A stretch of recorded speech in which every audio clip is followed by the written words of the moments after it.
Ya, silakan Cecep, saudara Cecep, silakan nyalakan kamera Anda. Gimana? Masih apakah? Sekarang sudah bagus, Feedback, Bang. Sekarang udah bagus, ya. Oke. Saya tanya dulu ya, Bang. Abang, apakah Anda seorang Muslim?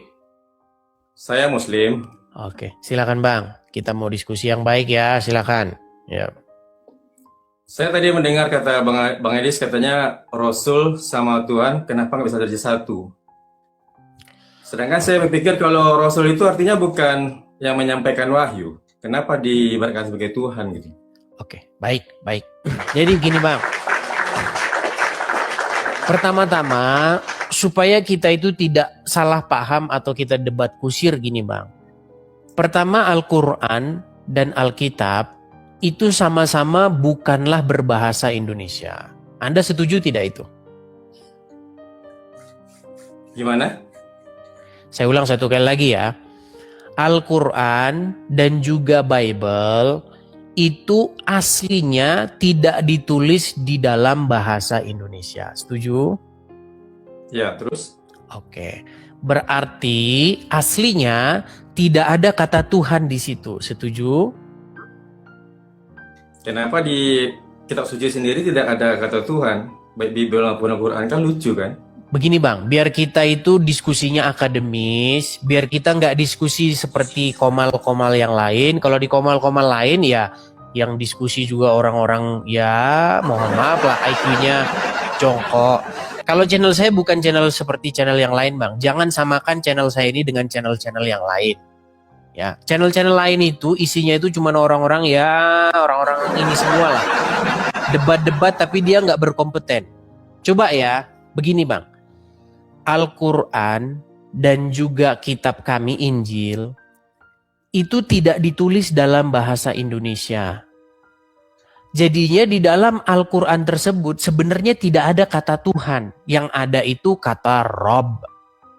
Di dalam Alkitab kami pun sebenarnya tidak ada kata Tuhan Bang. Yang ada itu kata kurios. Jadi sebenarnya pertanyaan Anda itu sebenarnya begini pertanyaan Anda itu. Apakah Rob itu dia selalu tidak mungkin Rasul? Ataukah apakah kurios itu mustahil Rasul? Kan begitu. Betul tidak? Ntar ya Bang Edis ya, mungkin kalau saya di apa ya? Kalau Bang Edis artikan kata Indonesia, kurios itu kan Tuhan kan? Ya kurios itu sebenarnya Bang, ini masalahnya Bang. Jadi permasalahan muncul ketika kata kurios itu diterjemahkan menjadi kata Tuhan. Begitu. Dan kata Rob ketika diterjemahkan menjadi kata Tuhan itu juga muncul masalah. Begitu. Karena kalau mau kita jujur Bang, kalau kata Rob itu diterjemahkan jadi Tuhan, maka Allah itu Tuhan, bukan Tuhan. Nah, yang menjadi masalah sekarang itu Bang, kita orang Indonesia ini sudah membedakan kata Tuhan dengan kata Tuan. Makanya janggal kalau orang manusia ya yang tidur, makan, dipanggil Tuhan, itu menjadi sesuatu yang aneh. Makanya muncul pertanyaan, manusia kok Tuhan? Padahal Bang, di dalam bahasa aslinya, sedikit Bang, sebentar, biar saya selesaikan. Boleh saya selesaikan? Boleh kita diskusi yang ilmiah akademis, boleh nggak? Oke, lanjut. Oke. Jadi Bang, kata kurios itu di dalam bahasa aslinya itu biasa disematkan kepada manusia. Manusia dipanggil kurios itu nggak aneh. Makanya kalau kita baca Alkitab, tidak pernah ada orang bertanya, Yesus apakah engkau Tuhan? Gak ada. Kalau kita buka Injil Bang ya, bahkan saya berani men-challenge orang. Barang siapa yang bisa menemukan di dalam Injil, orang bertanya kepada Yesus, apakah engkau Tuhan? Saya lompat dari Monas. Gak ada satupun orang yang bertanya begitu. Tapi kalau orang bertanya, apakah engkau Mesias? Itu ada. Jadi orang itu mempertanyakan apakah Yesus itu Mesias. Nggak ada orang yang mempertanyakan apakah Yesus itu Tuhan. Di dalam Injil. Karena kata kurios atau kata Tuhan itu biasa disematkan kepada seorang manusia. Begitu juga di dalam Al-Quran, kata Rob itu biasa disematkan kepada manusia, itu nggak masalah. Begitu. Makanya Bang, kata kurios atau kata Rob itu kalau diterjemahkan ke dalam bahasa Inggris itu menjadi Lord. Dan orang manusia memanggil manusia lain sebagai Rob itu wajar. Nggak ada orang, apakah engkau adalah Lord? Nggak ada. Makanya kalau kita mau diskusi yang ilmiah dan akademis seperti itu, Bang. Gitu. Silakan. Tapi saya tadi mendengar selentingan Bang Edis bilangnya Tuhan, bukan Tuhan. Jadi saya beranggapan ini menurut akal saya sendiri ya, di luar dari akademis yang kata Bang Edis ya. Kenapa Bang Edis bilang Tuhan, bukan Tuhan? Itu yang buat saya bingung loh dari penjabaran. Karena kata Tuhan, ya begini Bang. Karena kata Tuhan itu akan lebih gampang Anda cerna ketimbang saya pakai kata Tuhan. Kalau saya pakai kata Tuhan, pengertianmu adalah Yesus itu Bapa di surga. Dan jawabannya bukan, Bang. Yesus tidak pernah mengklaim bahwa dirinya adalah Tuhan atau Tuhan Bapa di surga. Nggak pernah. Akulah Bapa di surga, itu nggak pernah ada.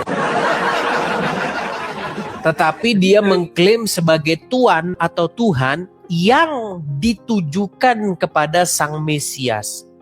Jadi ketika Yesus berkata bahwa dirinya adalah Tuhan atau kurios, maksudnya ia sedang menyatakan bahwa dirinya adalah Sang Mesias.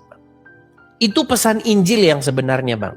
Cuman banyak orang baca Injil itu, Bang, dia tidak mengerti bahwa Yesus itu adalah seorang Yahudi. Bahwa murid-murid itu orang-orang Yahudi. Banyak orang baca Injil menganggap Yesus itu orang Batak atau orang Indonesia atau orang Jawa atau orang Manado, akhirnya repot. Begitu. Makanya kalau kita baca Injil, Bang, kita tuh harus ngerti. Pengertian kita itu harus kita perbaiki dulu. Yesus seorang Yahudi, murid-murid semua orang Yahudi. Mereka menanti-nantikan Sang Mesias yang akan datang. Begitu, Bang. Jadi dari tadi yang saya tangkap dari omongan Bang Edis itu bilang Yesus nggak pernah bilang dia Bapa yang di surga. Jadi ibarat kata yang menurut pikiran saya ya, yang jauhkan dari akademisi ya, dari pikiran awam saya aja. Jadi yang dibilang anak Bapa dan Roh Kudus itu gimana ceritanya? Kalau Bang Edis bilang Yesus itu bukan ngaku sebagai Bapa, sedangkan dalam konsep Tritunggal itu kan ada yang anak. Tanyain Bapa yang Tritunggal itu, Bang. Kenapa? Bahkan mereka itu, saya anggap itu mereka itu ya orang-orang gila mereka itu. Begini, Bang. Banyak orang mereka itu mengaku-ngaku Tritunggal, tetapi mereka itu tidak ngerti apa itu Tritunggal, Bang. Makanya Bang, pengertian Tritunggal ini itu sudah menjadi pengertian yang salah di tengah-tengah masyarakat. Tritunggal itu apa sih? Tritunggal itu adalah Bapa, Putra, dan Roh Kudus. Itu Bang. Nah, cuman sama orang dijelas-jelasin akhirnya kebablasan. Begitu. Ketika mereka menjelaskan Tritunggal itu, seolah-olah mereka itu sudah pernah ke surga. Begitu. Makanya mereka menjelaskan Tritunggal versi mereka sendiri. Tritunggalnya bom-bom, pulpen 3 tapi fungsi. Guys, seperti itu udah nggak usah didengerin. Tritunggal yang benar itu adalah Tritunggal versinya Alkitab. Bukan Tritunggal versinya penjelasan-penjelasan orang yang sudah pernah ke surga. Yang sudah dijelaskan secara kebablasan. Begitu Bang. Tritunggal yang benar itu kayak begini Bang. Jadi kita mempercayai Bapa di surga. Kita juga mempercayai Yesus yang diutus oleh Bapa di surga. Dan kita juga mempercayai Roh Kudus yang juga diutus oleh Bapa di surga. Nah, Roh Kudus dan Yesus itu asalnya dari Bapa di surga. Jadi perbaktian ya atau ketaatan atau menuruti Roh Kudus atau menuruti Yesus itu bukan menuruti otoritas yang lain. Di dalam Alkitab yang dilarang itu adalah kita itu menuruti otoritas yang lain. Contoh. Di dalam hukum yang pertama, di dalam hukum 10 hukum Musa itu, yang ditulis di Loh Batu itu, jangan ada padamu ilah asing. Ilah atau Allah itu maksudnya otoritas, Bang. Jadi nggak boleh ada otoritas lain. Seperti contohnya Baal Peor, Dewa Molokh, apalagi ilah, apalagi Dagon, Artemis, apalagi. Pokoknya segala ilah asing itu nggak boleh kita berbakti kepada mereka.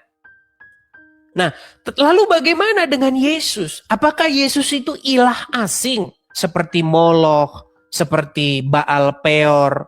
Tidak, karena Yesus datangnya dari Bapa di surga. Jadi perbaktian kepada Yesus itu bukan perbaktian kepada ilah asing. Sehingga menjadi menyakiti hati Bapa di surga. Begitu. Justru perbaktian atau menghambakan atau ketundukan kepada Yesus itu adalah bagian daripada ketundukan kepada Bapa di surga. Ketika kami menundukkan diri kami, mengalahkan diri kami supaya kami dikuasai oleh Roh Kudus, itu kami tidak menundukkan diri kepada ilah asing, kepada otoritas asing. Justru kami menaklukkan diri kepada Bapa di surga dengan perantaraan Roh Kudusnya. Itu Tritunggal tuh kayak begitu, Bang. Begitu. Makanya gimana? Ya, silakan ngomong dulu Bang Edis. Makanya Bang, kalau kita betul-betul memahami isi Alkitab, kita itu ngerti maksud Alkitab itu apa. Tapi kalau kita sudah mendengarkan penjelasan-penjelasan, ini dua hakikatnya, duinatur hakikat, apa itu apa gitu loh. Apa itu, bukan itu. Alkitab itu tidak pernah menyuruh orang, kamu harus paham hakikat begini. Nggak ada itu Bang dalam Alkitab, nggak ada. Yang Alkitab maksudkan itu adalah bagaimana kita bisa menghambakan diri kepada Bapa di surga. Cara kita menaklukkan diri kepada Bapa di surga itu gimana? Mengikuti dia itu gimana? Taat kepada perintah dia itu gimana? Ya taat kepada Yesus yang diutusnya. Taat kepada Roh Kudus yang diutusnya supaya tinggal di hati kita. Nah, ketika kita menaklukkan diri kepada Roh Kudus ataupun kepada Yesus, itu bagian daripada menaklukkan diri kepada Bapa di surga. Makanya Bapa, Firman, dan Roh Kudus itu satu. Itu Tritunggal tuh begitu. Bukan hakikat apa sih hakikat apa? Jadi Itu apa dari, hakikat itu gitu. Seperti jadi itu. saya dari penjelasan Silakan. Bang Edis ini kan, saya lagi berpikir nih, posisi Yesus ini sama Bapa sejajar atau gimana? Dari penjelasan Bang Edis tadi. Baik. Ini sejajar atau bagaimana? Begini. Kalau kita berbicara yang biblikal, kita berbicara yang alkitabiah, di dalam Alkitab itu dikatakan begini, kepala daripada Yesus atau Sang Mesias atau Kristus itu adalah Bapa di surga. Alkitab tidak pernah mengatakan Yesus dan Bapa itu sejajar atau tidak sejajar. Yang Alkitab ajarkan adalah bahwa kepala daripada Kristus itu adalah Allah Bapa di surga. Itu yang biblikal, seperti itu. Makanya Tuhan Yesus berkata, makananku ialah melakukan kehendak Dia yang mengutus aku. Begitu Bang. Nah, cuman yang menjadi problem kita di sini Bang, yang menjadi problem kita, Anda sebagai seorang Muslim, Anda itu menaklukkan diri bukan kepada Bapa di surga, bukan kepada Roh Kudus, dan bukan kepada Yesus. Anda membuat diri Anda patuh, takluk tunduk, taat kepada Allah dan Rasul-Nya, kepada Muhammad. Dan di dalam perspektif kami ini Bang ya, kita saling menghargai iman masing-masing. Di dalam perspektif kami, ketika Anda menaklukkan diri kepada Allah, mengikuti Allah, Anda itu sudah jatuh kepada pelanggaran hukum yang pertama di dalam 10 hukum Musa. Anda telah mengambil ilah lain sebagai tuan Anda, sebagai majikan Anda, yaitu Allah. Seperti itu. Dan Allah itu bukanlah Tuhan yang ada di dalam Injil maupun Taurat. Seperti itu, Bang. Tapi saya lucu aja Semoga Anda kalau- ngerti maksud saya. Silakan. Saya lucu aja dari penjelasan Bang Edis ya mengenai hukum Taurat. Bukannya hukum Taurat itu yang menjalankan semuanya bukannya agama Kristen ya. Jadi kalau Bang Edis tautkan antara Taurat sama hukum Islam mungkin agak berjauhan, tidak sinkron jadi tibanya. Tapi kalau Bang Edis jelaskan tadi antara Yesus sama Bapa itu apa dalam kesejahteraan gimana, mungkin bisa Bang Edis lakukan di aturan Taurat Musa. Tapi kalau aturan pada Islam mungkin nggak bisa masuk dia Bang Edis. Karena kitab yang dibuat Bible sama Kristen itu dari Tauratnya Musa, bukan dari apanya. Ya, tapi poin kita tadi bukan di situ, Bang ya. Poin kita tadi kan mengenai apakah kurios itu bisa saja rasul, kan begitu. Makanya dari penjelasan saya tadi kan sebenarnya Anda sudah nangkap begitu. Sebenarnya kita sudah clear, Bang. Makanya kalau kita diskusi lintas agama begini, kita benar-benar ngerti maksudnya Quran dan maksudnya Alkitab. Sebenarnya kita itu nggak berdebat. Kita itu cuman tinggal milih aja sekarang. Apakah Anda ingin menyerahkan dirimu untuk taat dan tunduk kepada Allah dan Muhammad, ataukah Anda ingin menyerahkan dirimu untuk taat dan tunduk kepada Bapa di surga, Yesus anaknya, dan Roh Kudus? Cuman itu kok pilihannya. Nah, sekarang kenapa Anda masih bersikeras untuk menyerahkan diri Anda dalam ketaatan dan kepatuhan kepada Allah dan Rasul-Nya? Padahal kalau Anda tunduk dan patuh dan taat kepada Allah dan Rasul-Nya, perintahnya itu bertentangan dengan perintah Bapa di surga, anaknya dan Roh Kudusnya. Begitu. Bertentangannya di mana? Dalam banyak hal. Seperti itu. Dan itu sering saya ungkapkan begitu. Kita berbandingkan nih ajaran-ajarannya begitu, Bang. Jadi masuk surga itu, Bang, tidak ditentukan dengan, karena begini, Bang. Pertanyaan Anda itu juga menjadi pertanyaan-pertanyaan di dalam orang-orang Kristen, polisi-polisi surga. Gini Bang. Apakah Yesus dan Bapa di surga setara? Kalau misalnya dijawab tidak setara, neraka kamu, neraka. Bang, kalau misalnya ada panitia surga, pasti bukan itu pertanyaannya. Makanya Bang, setiap manusia itu dituntut ya untuk menjadi serupa dan segambar dengan Yesus. Supaya apa? Supaya dia itu menjadi mirip dengan Yesus dan menjadi orang yang layak masuk ke dalam kerajaan surga. Saya nggak ngerti Anda paham nggak dengan maksud saya. Gini Bang, di dalam doktrin kami atau iman kami, Yesus itu adalah gambaran manusia yang sejati. Jadi level manusia ketika pertama diciptakan, waktu Tuhan menciptakan manusia pertama namanya Adam ya, Adam. Dia itu merupakan gambar daripada Sang Pencipta. Wakil daripada Sang Pencipta yang akan menguasai bumi, yang akan menjadi pemilik daripada bumi itu. Tetapi citra atau gambar Tuhan itu rusak Bang. Manusia itu jatuh dalam dosa. Adam jatuh dalam dosa. Kita semua jatuh dalam dosa Bang. Anda, saya, semua tidak bisa memenuhi kriteria untuk menjadi gambar dan citra daripada Sang Tuhan, Sang Pencipta. Nah, yang bisa menjadi gambar dan citra daripada Sang Pencipta itu adalah Yesus, Bang. Nah, makanya standarnya itu semua orang itu harus menjadi mirip, walaupun nggak bisa mirip, Bang ya, tapi supaya menjadi serupa dan segambar dengan Yesus. Seperti itu. Nah, makanya Bang, kalau ada panitia masuk surga, pasti itu yang dilihat. Apakah Anda sudah makin mirip dengan Yesus? Kalau mirip, pasti Anda diselamatkan.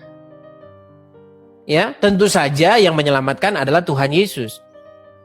Tapi kalau Anda mirip-mirip, makin mirip dengan, yaitu yang Anda percaya sekarang itu ya, pasti Anda akan dilempar ke neraka. Kenapa Anda dilempar ke neraka? Karena tidak sesuai fitrahnya. Makanya fitrah manusia yang sejati itu harus semakin mirip dengan Yesus. Begitu.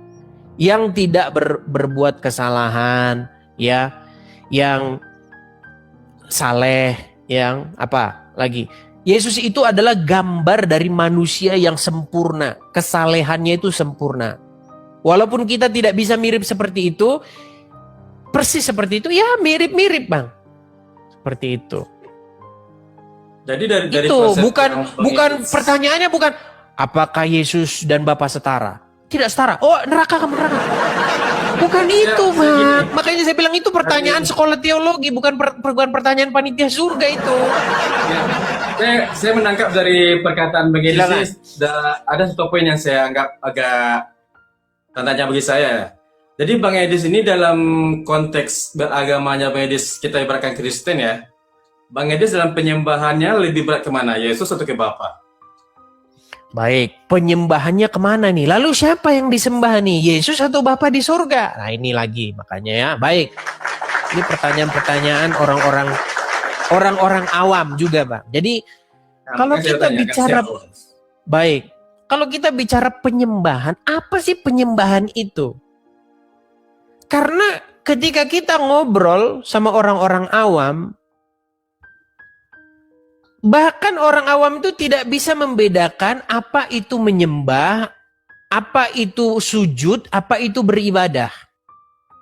Nah, di dalam Alkitab maupun di dalam Al-Quran, ini ada satu model yang sama Bang. Ada kata sujud dan ada kata ibadah. Di dalam bahasa Ibrani, sujud ini lebih sama, kurang lebih sama dengan kata sakah di dalam bahasa Ibrani. Artinya adalah suatu gerakan badan. Gerakan badan seperti membungkukkan diri atau menyentuhkan kening, jidat ini ke lantai, ke tempat paling bawah. Itu yang disebut menyembah itu. Dan penyembahan yang seperti ini, sakah atau sujud, ini dilakukan kepada manusia, banyak orang. Kepada raja, kepada pembesar, kepada pemimpin. Banyak contoh-contohnya. Contohnya, ketika Mephibosheth bertemu dengan Daud, dia itu sujud gitu, menyembah. Nah, kemudian yang kedua, itu ada yang namanya avodah, kalau dalam bahasa Ibrani. Kalau dalam bahasa Arabnya ibadah. A'bud, menghambakan diri. Ini yang lebih tinggi lagi. Ini lebih tinggi daripada menyembah itu. Kalau menyembah itu bisa pura-pura. Pura-pura gini. Dia cuma menundukkan kepalanya tapi di mulutnya binatang monyet. Bisa. Ya kan? Orang bisa pura-pura begini, tapi di dalam hatinya monyet, awas lo ya, gantian gue besok jadi presiden ya, awas. Bisa. Begitu. Nah, makanya di dalam pengertian yang benar, itu kita itu berbakti Bang. Kalau bahasa Indonesia itu berbakti. Kata avodah itu identik dengan kata kerja. Kerja itu identik dengan kata hamba. Ibadah dalam agama Islam juga seperti itu. Yang artinya abdu, penghambaan diri. Kita bekerja melakukan sesuatu yang diperintahkan untuk kita. Itu maksudnya. Jadi ibadah itu gini Bang. Arti ibadah itu gini. Kalau misalnya Bapa di surga menyuruh jangan mencuri, lalu kita lakukan itu, itu ibadah tuh gitu. Itu pengertian ibadah. Nah, cuman pengertian ibadah ini sekarang ini udah bergeser.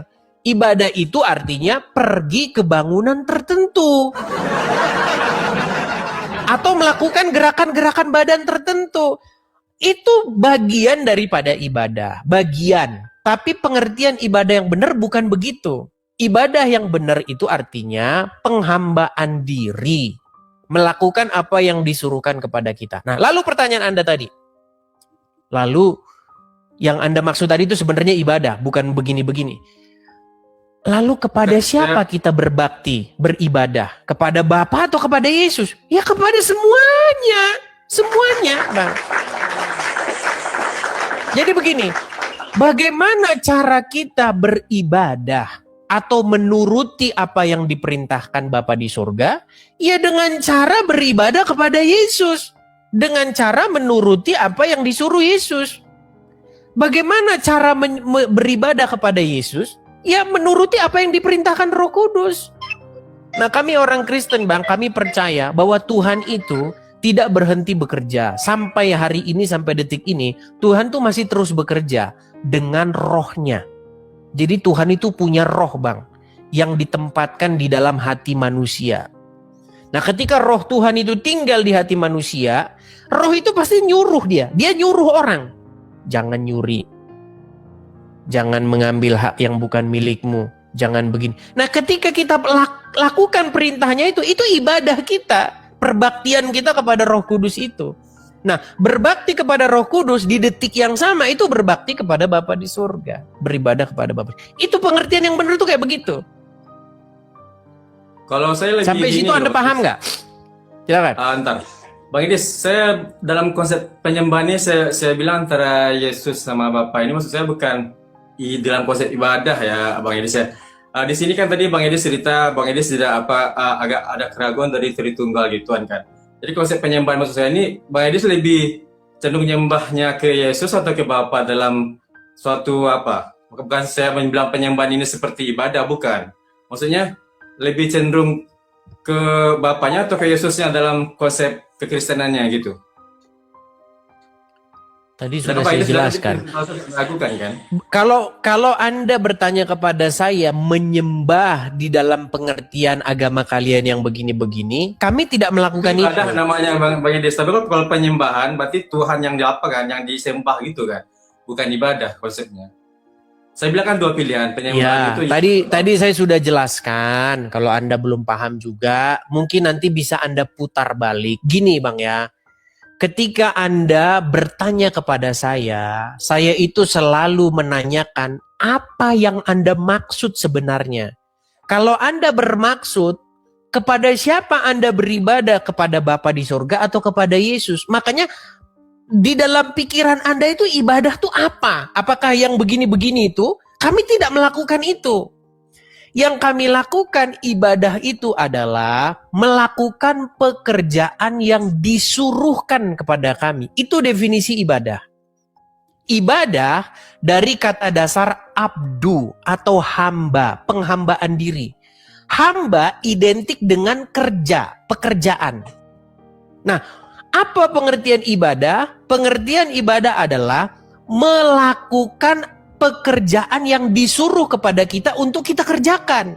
Apa yang disuruh Bapa di surga? Jangan mencuri, jangan berzina, jangan bersaksi dusta tentang samamu, hormati ayah dan ibumu, bla bla bla bla bla.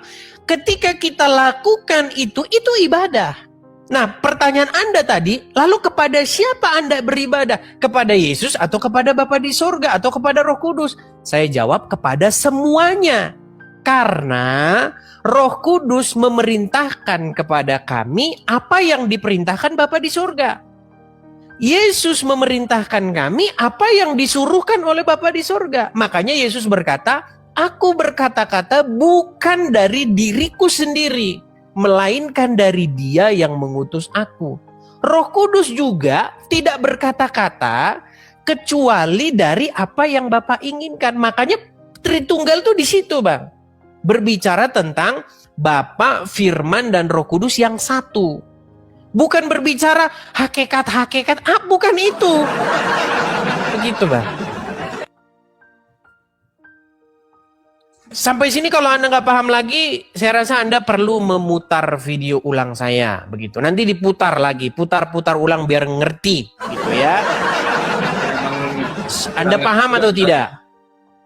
Saya belum kurang ngerti juga soalnya. Dalam konsep. Nah, makanya Bang, saran saya, langkah awal pertama itu adalah berhenti dulu membenturkan kepala itu ke... Kalau itu sudah berhenti Bang, pasti nanti Abang lebih pinter. Kalau kita dari pembicaraan Bang Edis tadi aja, kita udah mulai berpikir nih. Bang Edis bilang dia tidak bisa apa-apa tanpa Bapa katanya. Berarti Yesus ini pendudukannya di bawah Bapak dong. Kenapa dia harus disapakan seperti Bapak? Bang, tadi saya sudah bilang, Bang. Tadi saya sudah jawab loh. Di dalam Alkitab tidak ada kata-kata Yesus dan Bapa itu lebih rendah atau lebih tinggi. Nggak ada. Iya, Yang itu bilangnya dikatakan katanya di dalam nggak bisa Alkitab, apa- bilangnya katanya di dalam nggak bisa Alkitab, apa-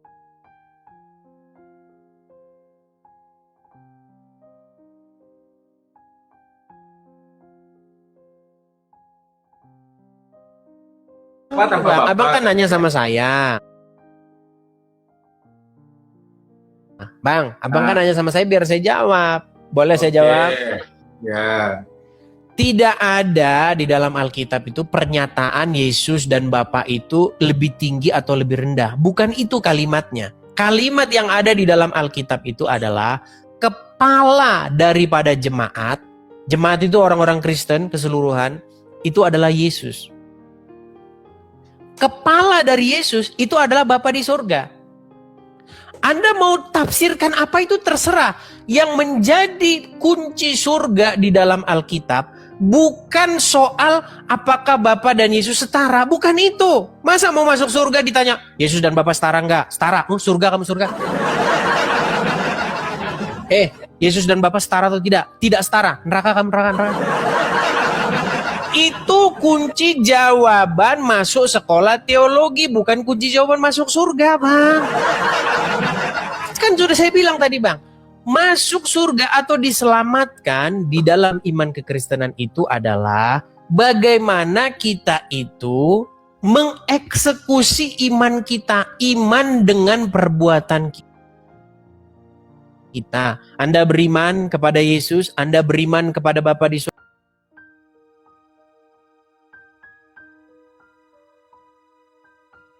surga, Anda beriman kepada Roh Kudus, maksudnya percaya? Ya.